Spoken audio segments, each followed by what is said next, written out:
हम स्टार्ट कर रहे हैं प्रैक्टिस सेट 6। ये सारे क्वेश्चन बहुत आपके लिए हेल्पफुल रहने वाले अपकमिंग सीजीएल सीएचएसएल सीपीओ के लिए। तो स्टार्ट करते हैं इसी के साथ। तो फर्स्ट क्वेश्चन आपके सामने देखिए और सोल्व करिए। आपको यहाँ से पता होना चाहिए कि अगर a माइनस बी की वैल्यू t है तो a प्लस बी की वैल्यू क्या रहेगी, रूट टी का स्क्वायर। प्लस में जाना है तो प्लस, नेगेटिव में जाना है तो नेगेटिव 4ab। बस आपको इतनी सी बात पता होनी चाहिए।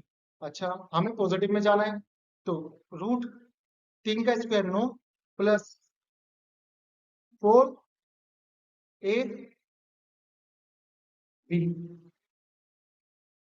तो z से z खत्म, 2 से ये खत्म, तो आपका आंसर आ गया √39।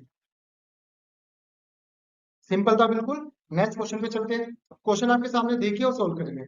आप ऐसा कीजिए, दो यहाँ से कॉमन ले लीजिए तो आपके पास आ जाएगा 4x plus 1/5x equal to 8। ठीक है, यहाँ से आप 3 कॉमन ले लीजिए तो आपके पास आ जाएगा 25 एक्स का स्क्वायर प्लस 1/16 एक्स का स्क्वायर। और यहाँ से मुझे साफ दिख रहा है जो भी आंसर होगा 3 का मल्टीपल होगा। ये 3 का मल्टीपल है 9, 3 नहीं, ये नहीं हो सकता। ये 3 का मल्टीपल है 9 और ये 4, ये भी नहीं हो सकता। 9 4 और ये 3 का मल्टीपल है। आंसर आपके सामने है। बट इसको सोल्व कर लेते हैं। हमें चाहिए था 5 और 6। इसको बोथ साइड इंटू कर दो 5/4 और इसको कर दो 5/4 से। तो आपके पास आ जाएगा 5x plus 1/4x equal to 12। Both side square कर दो तो आपको पता है 25x का स्क्वायर प्लस b का square plus 2ab equal to 100। x से x खत्म, यहाँ से 2 खत्म और ये पीछे जाके इसकी वैल्यू आ जाएगी 97.5। वो यहाँ पुट कर दो 97.5 और जब ये 3 से इंटू होगा तो आपके सामने आपका आंसर आ जाएगा 292.5। सिंपल था बिल्कुल। नेक्स्ट क्वेश्चन पे चलते हैं। तो क्वेश्चन आपके सामने देखिए और सोल्व करें। एक दुकानदार द्वारा 95 दर्जन संतरे 4.5 रुपए प्रत्येक पर खरीदे जाते हैं। उनमें से 7 दर्जन संतरे खराब हो जाते हैं तो उन्हें निकाल दिया जाता है।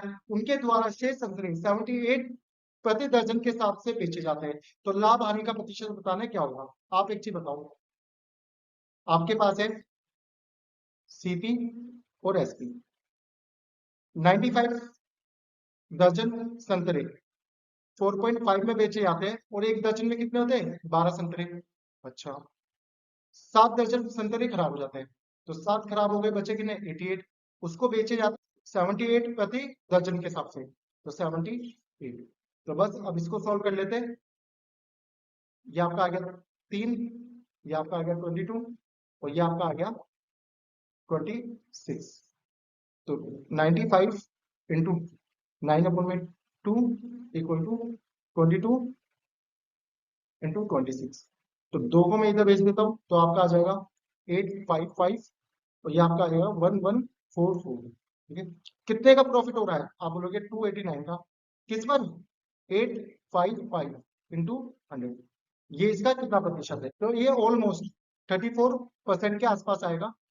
तो और हो क्या रहा है, प्रॉफिट ऑलमोस्ट 34% के आसपास आएगा प्रॉफिट। नेक्स्ट क्वेश्चन पे चलते हैं। क्वेश्चन आपके सामने देखिए और सोल्व करिए। एक्स की वैल्यू पुट कर लेते हैं। अगर मैं 5 रखता हूँ तो 10 13 13 पंजे 65, नहीं 6 6 दूनी 12 3 15 15 6 90। तो एक्स की वैल्यू यहाँ से आ गई 6।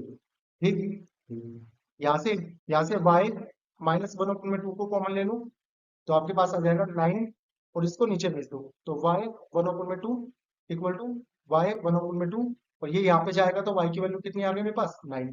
तो यहाँ से इसका 36 और इसका 81, तो आपका आ गया 117। सिंपल था बिल्कुल। नेक्स्ट क्वेश्चन पे चलते हैं। क्वेश्चन आपके सामने देखिए और सॉल्व करिए। लिखा है, एक व्यक्ति एक मोटरसाइकिल एक निश्चित कीमत पर खरीदता है। मोटरसाइकिल के मूल्य को 13,230 की 2 समान किस्तों में चक्रवृद्धि ब्याज 5% की दर का भुगतान करने का वादा करता है। तो मोटरसाइकिल का क्रय मूल्य बताना क्या होगा। तो यहाँ से आपको इंस्टॉलमेंट का कॉन्सेप्ट आपको पता होना चाहिए। अगर ये मेरे पास 5% है, 5% को मैं क्या लिख सकता हूँ, 1/20। इंस्टॉलमेंट निकालने का डायरेक्ट एक अप्रोच होती है जो होती है प्रिंसिपल इक्वल टू इंस्टॉलमेंट 20/21 और 41/21। इस तरीके से आप डायरेक्ट एक बार में 2 साल का किसी भी 2 साल का आप ब्याज निकाल सकते हो। अगर 10% होता तो मैं क्या करता, प्रिंसिपल इक्वल टू इंस्टॉलमेंट, 10 को मैं क्या लिख सकता हूँ, 1/10, तो 10/11, एक बार दोनों को प्लस कर दो, 21/11, तो ये भी 2 साल का आपका क्या निकल गया, इंस्टॉलमेंट। डायरेक्ट आप इस अप्रोच के थ्रू आप 2 साल का इंस्टॉलमेंट निकाल सकते हो। तो आपके पास इंस्टॉलमेंट कितनी दे रखी है, 13,230, तो आपको 20/21, दोनों को प्लस कर दो, 41/21, तो ये आपका चले आएगा 30 पर, तो ये आपका आ जाएगा 6, 6, 0 के बाद 6 आना है, ये नहीं हो सकता, ये नहीं, ये नहीं, एक ही हमारे पास, सिंपल था बिल्कुल। तो प्रिंसिपल डायरेक्ट आप यहाँ से लिख सकते हो 24600। क्वेश्चन है आपके सामने, देखिए और सॉल्व करिए। क्या कर सकते हैं, अगर यहाँ पे मैं एंगल 45 रखूं, 45, तो ये आपका आ गया √2, 45, 45, तो ये आपका आ जाएगा √2, और ये ऊपर जाके बना देगा इसको √2, मतलब ये आ गया 0, मतलब सेटिस्फाई हो गया 45 पर। तो आप एक चीज बताइए, अगर ये 45 है, ठीक, तो आपको पता होता है ये एक होगा, ये एक, तो ये √2, ये ए है, ये बी है, ये सी है, बस अब इसमें पुट कर दो, 1 + 1/√2, तो ये आपका हो जाएगा 2/√2, तो आंसर आपके पास आएगा √2। सिंपल था बिल्कुल, और ज्यादा कुछ था नहीं इस क्वेश्चन में। नेक्स्ट क्वेश्चन पे चलते हैं। क्वेश्चन है आपके पास, एक हवाई जहाज जमीन से 3 किलोमीटर क्षैतिज के समांतर दिशा में उड़ रहा है, पृथ्वी पर एक निश्चित दूरी पर 60 डिग्री का कोण बनाता है, 15 सेकंड बाद वही जहाज 30 डिग्री का कोण बनाता है, हवाई जहाज की गति बतानी, क्या होगा। आप एक चीज बताइए, अभी ये 60 बना रहा है, ये 60 बना रहा है, और कितना ऊपर है, 3 किलोमीटर, और यही थोड़ी देर बाद 30 बनाएगा। अब यहाँ से ये कितना होगा, ये भी 3 होगा, तो हमें निकालनी है इस वाली डिस्टेंस ही, हमें निकालना है ये वाला डिस्टेंस। आप एक चीज बताइए, 60 के हिसाब से ये 3 है, तो ये कितना हुआ, √3, और 30 के हिसाब से ये पूरा कितना हुआ, आप बोलोगे 3√3, तो ये वाला पार्ट कितना हुआ, आप बोलोगे 2√3, ठीक, तो ये हमारे पास 2√3 है, और √3 की वैल्यू 1.732, और इसको कर देता है 15 सेकंड में, 15 सेकंड में, बस, और कुछ नहीं था क्वेश्चन में, आपको इसी से डिवाइड करना था। मीटर में बदल दो, आपका 1000, पॉइंट हटाया, ये तीनों खत्म, अच्छा, ये आपका आ जाएगा 4, 6 और 34 अपोलो में 15, तो ये 15 से एक हटा, 2, ये आपका 3, एक 0 और एक 93। सिंपल है बिल्कुल, सिंपल था बिल्कुल। नेक्स्ट क्वेश्चन पे चलते हैं। क्वेश्चन है आपके सामने ट्रिग्नोमेट्री का, देखिए और सॉल्व करिए। क्या कर सकते हैं ऐसे में, आप ऐसा कीजिए, ए को 90 पुट कर दो और बी को 0 पुट कर दो, तो आप एक चीज बताइए, ये खत्म, ये खत्म, और ये मेरे पास आ गया 1, तो ए कितना आ गया मेरे पास, 1, अच्छा, यहाँ से 90 है 0, तो ये भी पूरा खत्म, बी आ गया मेरे पास 0, -0, अब 1 है। सिंपल था बिल्कुल।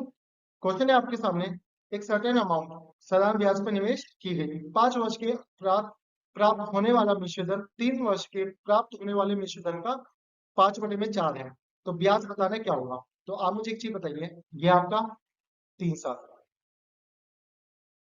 और यही से यहाँ तक कितना हो गया, 5 साल।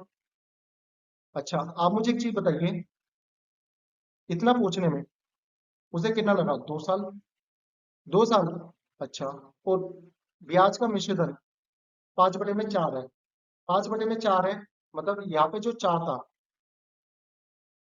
वो इधर 5 हो गया, ठीक, 3 साल के बाद लिखा है ना, 3 साल के बाद 5/4 हो जाती है। ब्याज कितना मिल रहा है हमें एक्स्ट्रा, 1, 2 साल पे मिल रहा है 1, तो 3 साल पे कितना मिलेगा, 1.5, 1.5, अगर इसमें से माइनस कर दो, ये आ जाएगा आपका 2.5। अच्छा, 1 साल का ब्याज कितना है, आप बोलोगे 0.5, 2.5 का कितना प्रतिशत है, तो आपको पता है, पॉइंट से पॉइंट खत्म, इससे 5, और 1/5 की वैल्यू क्या होती है, 20%।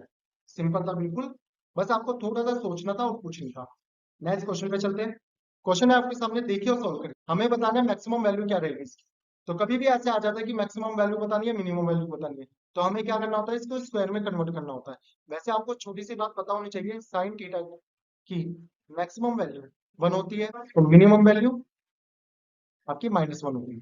अगर इसको स्क्वायर में चेंज करना है तो आप ऐसा करिए, इसमें +2 -2 कर दीजिए, ये पूरा मिलकर इसे क्या बना देगा, 2 sin x -3 होल स्क्वायर -2। अगर इधर मैक्सिमम वैल्यू रखता हूँ 1, 2 -3 मतलब ये आपका आ जाएगा 1 -2, तो हमें क्या मिल जाएगी, मिनिमम। तो ये तो हमें रखना ही नहीं है, तो हमें यहाँ पे रखना है -1। तो -1 हुआ तो आपका आएगा 25 -2, तो आपका आंसर आ जाएगा 23, नन ऑफ दिस। तो सिंपल था बिल्कुल। आपको कभी भी ऐसा होता है कि मैक्सिमम या मिनिमम वैल्यू बतानी हो तो हमेशा स्क्वायर में चेंज कर दिया करो और कुछ नहीं। तो नेक्स्ट क्वेश्चन पे चलते हैं। तो एक परीक्षा में 3 प्रश्न पत्र निश्चित किए जाते हैं जिसके अधिकतम अंक 1:2 के अनुपात में है। यदि एक छात्र प्रत्येक परीक्षा पत्र में 50%, दूसरे परीक्षा पत्र में 60% और तीसरे परीक्षा पत्र में 65% अंक प्राप्त करता है, तो ज्ञात कीजिए कि परीक्षा में कुल अंक कितने प्राप्त हुए हैं। कुछ नहीं, एवरेज निकालना है और कुछ नहीं है। आप एक चीज बताइए, इंटू 1, पहले में 50 करें, दूसरे में 2 इंटू 60 और तीसरे में 65 अपन में टोटल कितने हैं हमारे पास, 5। तो ये कट कर लेते हैं, 10, ये आपका आएगा 12, ये आपका आएगा 13, तो ये आपका आएगा 10, 24 और आपका ओवरऑल कितना परसेंट आ जाएगा, ये 60%। सिंपल था बिल्कुल। तो क्वेश्चन आपके सामने ज्योमेट्री का है, देखिए और सोल्व करिए। तो दे रखा है हमें दोनों वृत्त की रेडियस 12 सेंटीमीटर है, तो हमें बताना है बीडी की लंबाई क्या होगी। तो आप एक चीज बताइए, बीडी की लंबाई बतानी है ये हमें। आप मुझे एक चीज बताइए, अगर मैं इसके परपेंडिकुलर 90 डिग्री पर एक परपेंडिकुलर डालूं, तो आप एक चीज बताइए, और दोनों 12 सेंटीमीटर है, तो ये 45 और 45 हो जाएगा, ठीक। आप मुझे बताइए, अगर ये 45 है तो ये एक एक, ये कितना हो गया, √2। अच्छा, रेडियस क्या दे रखी है हमें, 12 और 12, मतलब √2 की वैल्यू क्या है हमारे पास, 24। तो एक की वैल्यू कितनी आ गई हमारे पास, 12 √2, बस आ गया आपका आंसर। आप एक चीज बताइए, ये अगर 12 है तो ये नीचे वाली लाइन क्या हो गई, ये भी 12 हो गई, और इतनी की वैल्यू हमारे पास क्या है, 12 √2। बस इन दोनों को प्लस करना था और कुछ नहीं था, 12 √2 +1। सिंपल था बिल्कुल। नेक्स्ट क्वेश्चन पे चलते हैं। क्वेश्चन है आपके सामने मेंसुरेशन का, देखिए और सोल्व करिए। कह रहा है साइड 10 है, ओके, ये 10 है आपका सारा,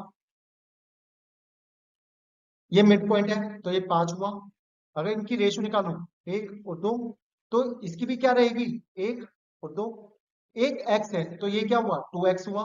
तो आप मुझे एक चीज बताइए, ये वाला पार्ट, ये वाला पार्ट क्या रहेगा, आप बोलोगे 10 -x। अच्छा, ये वाला पार्ट क्या रहेगा, आप बोलोगे ये रेडियस होती है जो 10 है, तो ये भी क्या रहा, 10 रहा, क्योंकि रेडियस है क्वार्टर पे। ये भी क्या रहेगा आपका 10, और ये वाली लेंथ क्या रही है हमारी, इसमें से 2x माइनस कर दो, मतलब 10 -2x, बस और कुछ नहीं। अब इसमें पाइथागोरस लगा दो, आंसर आपके सामने। तो ये आपका आ जाएगा 10 का स्क्वायर -10 -x का whole square equal to 10 -2x का होल स्क्वायर। तो एक बार तो मैं प्लस करूंगा, एक बार माइनस, तो आपका आ जाएगा 20 -x into x equal to 100 +4x का होल स्क्वायर -40x। ये आपका आ जाएगा 20x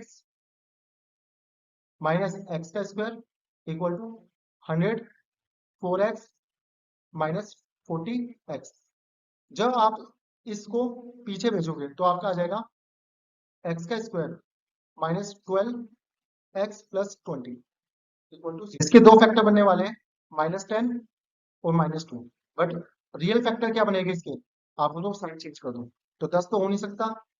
क्या आंसर आपके सामने, 2। नेक्स्ट क्वेश्चन पे चलते हैं। क्वेश्चन है आपके सामने, देखिए और सोल्व करिए। अच्छा, इस क्वार्टर सर्कल की रेडियस कितनी है हमारे पास, 1। अच्छा, ऐसे कितने सर्कल है हमारे पास, आप बोलोगे 1 2 3 4 5 6 7 8 9, ऐसे कितने हैं हमारे पास, 9। तो एक का एरिया निकाल लेते हैं। एक का एरिया आएगा आपका कितना, पाई आर का स्क्वायर मतलब 1, और ये और ऐसे कितने हैं हमारे पास, 9। तो ये आपका आ गया 9 पाई अपॉन में 4। इस पूरे का रेडियस कितना है 5, तो इसका एरिया क्या आ जाएगा 25 अपॉन में 4। अच्छा रेशियो निकाल लो, ये आपके आ गई, ये आपका आ गया पूरे का एरिया 25 और ये आ गया आपका इन सर्कल का एरिया। पर हमें तो चाहिए इस पार्ट का एरिया, तो क्या करेंगे इसमें से माइनस कर दो, तो 25 रेशो 16, यही आपका आंसर था। सिंपल था बिल्कुल, हमें चाहिए था पूरे का एरिया और इस खाली जगह का एरिया। नेक्स्ट क्वेश्चन पे चलते हैं, सिंपल था बिल्कुल। नेक्स्ट क्वेश्चन पे चलते हैं, ये हमें कितना दे रखा है वॉल्यूम 64 और 27। अच्छा रेडियस क्या आ जाएगी हमारे पास, आप बोलोगे 4 और 3, और इन दोनों का योग हमें 7 ही दे रखा है और 7 ही हमारे पास है, तो हमें ज्यादा कुछ निकालना नहीं था, बस 4 पाई 4 का स्क्वायर 3 का स्क्वायर, तो ये आपका आ जाएगा 4। एक बार तो प्लस करूंगा तो आपके पास आएगा 7, एक बार माइनस करूंगा तो ये, तो आपके पास आंसर आ जाएगा 28 इंटू 22 अपॉन में 7, तो ये आपका आ जाएगा 4। सिंपल था बिल्कुल, बस कुछ ज्यादा कुछ था नहीं इस क्वेश्चन में। नेक्स्ट क्वेश्चन पे चलते हैं, क्वेश्चन है आपके सामने, देखिए और सॉल्व करिए।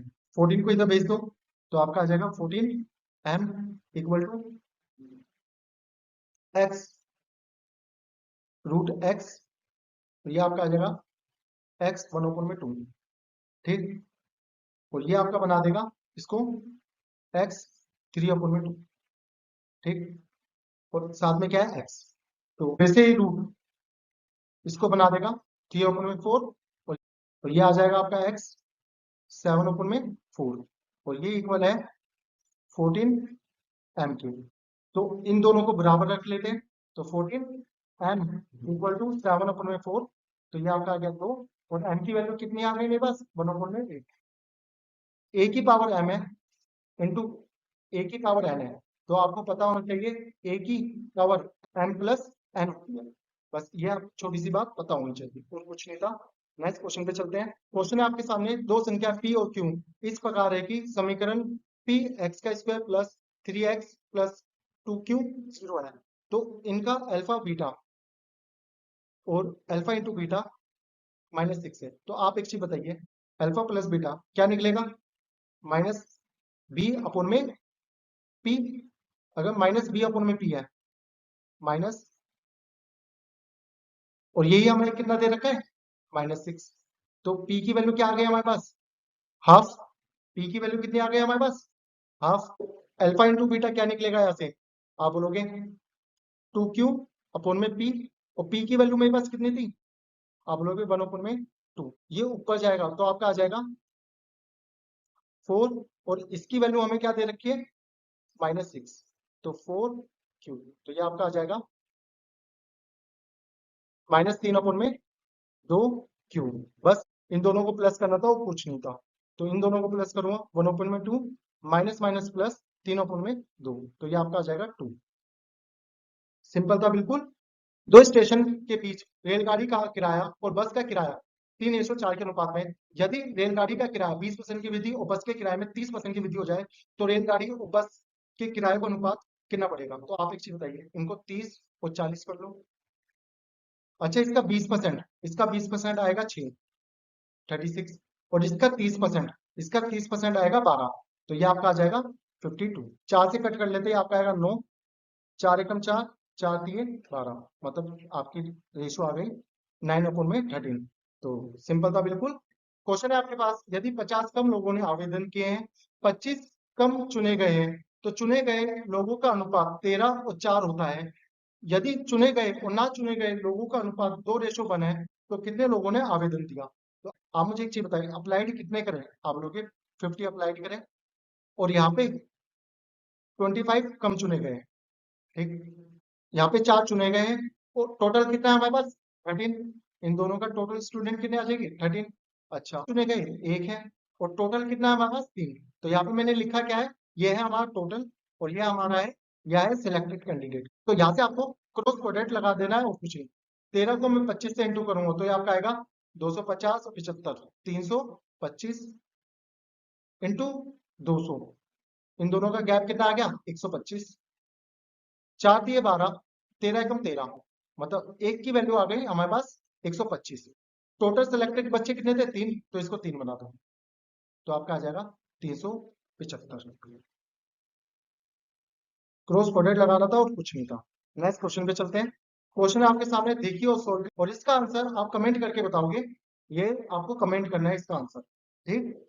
नेक्स्ट क्वेश्चन पे चलते हैं। एक्स एक छोटी से छोटी संख्या जो 13 से पूर्ण डिवाइड है, लेकिन यदि x को 4, 5, 6, 7, 8 और 12 से डिवाइड किया जाता है तो शेषफल 2 बचता है। x के अंकों का योग क्या होगा? आप बताइए, इन सबका एलसीएम क्या रहेगा?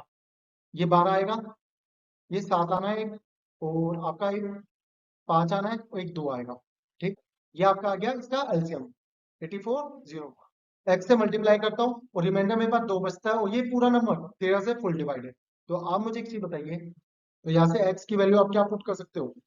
यहाँ से आप x की वैल्यू 3 पुट कर लीजिए, तो आपका आ जाएगा 2520 प्लस 2 अपॉन में 13, 2522 अपॉन में 13। इसको डिवाइड करके देखना है, पूरा नंबर डिवाइड है, एकम 13 बचा 12, 13 नहीं 117 बचा 5, 13 चौक 52, तो ये नंबर पूरा डिवाइड। इनके अंकों का जोड़ बताना क्या होगा, तो ये आपका आ जाएगा 6, 5, 11। सिंपल था बिल्कुल। तो नेक्स्ट क्वेश्चन पे चलते हैं। क्वेश्चन है आपके सामने, दो स्थानों ए और बी के बीच की दूरी 14 है। एक नाव धारा के प्रवाह की दिशा में ए से बी तक जाती है और धारा के विपरीत बी से ए पर वापस जाती है। यदि पूरी यात्रा में 3 घंटे 44 मिनट का समय लगता है, तो यदि धारा की चाल 2 है तो नाव की चाल बतानी क्या होगा? आप एक चीज बताइए, एक बार तो धारा के साथ जा रही है, मतलब x+2, और एक बार धारा के विपरीत जा रही है x-2, और आने जाने में कितना टाइम लगता है? 3 घंटे 44 मिनट। मिनट को आवर में बदल दो, ये आपका आएगा 1 और ये आपका आएगा 15, 15 दिए 45 और 11 56 अपॉन में 15। अच्छा नीचे देखिए, या तो 15 बन जाए, या तो 30 बन जाए, या तो 45 बन जाए, हमारे पास क्या आ जाए? 15। तो अब यहाँ से हम x की वैल्यू बाय ऑप्शन पुट कर लेते हैं, और ऑप्शन पुट करना होता है स्मार्ट तरीके से। आप सबसे पहले ये तो उठाओगे, सबसे पहले आपको उठाना होता है कंप्लीट वैल्यू, तो कंप्लीट वैल्यू उठाऊंगा तो 14 अपॉन में 9, 14 अपॉन में 6, इसका एलसीएम क्या आएगा? 54, जो कि बिल्कुल भी नहीं हो सकता, तो आपके पास एक ही आंसर बचता है 8। पुट करके देख लेते हैं। अगर 8 में प्लस करूंगा तो 14 अपॉन में 10, 14 अपॉन में 6, ये आपका आ जाएगा 7 अपॉन में 5, और ये आपका आ गया 7 अपॉन में 3। दोनों का एलसीएम क्या आएगा नीचे का? 5, 21 और 35, आपका बनेगा 56, और 56 इसके बराबर है, मतलब आंसर 8। सिंपल था बिल्कुल।